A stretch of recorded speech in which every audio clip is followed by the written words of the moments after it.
अहिरे बालम चिरई अहिरे बालम चिरई अहिरे बालम चिरई।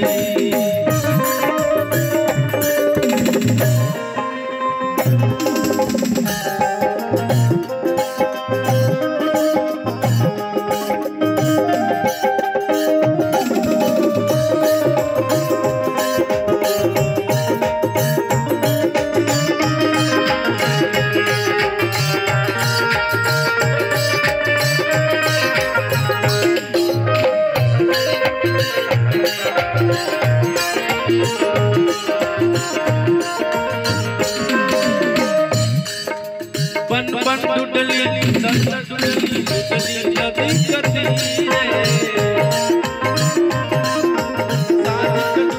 रात टूटली टूटली होत फजी रे।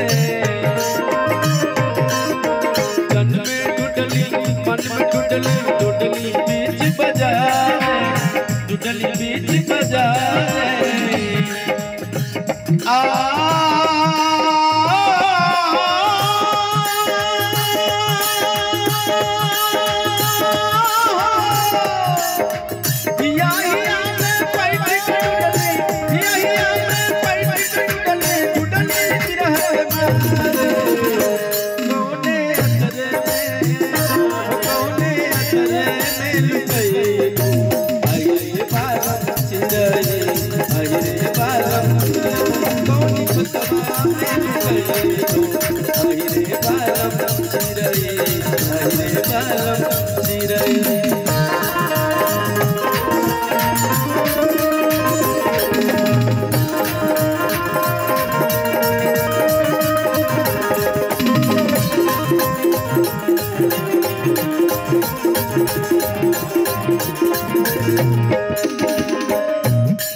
प्रीत के हर हर घड़ी चली रात मिलन से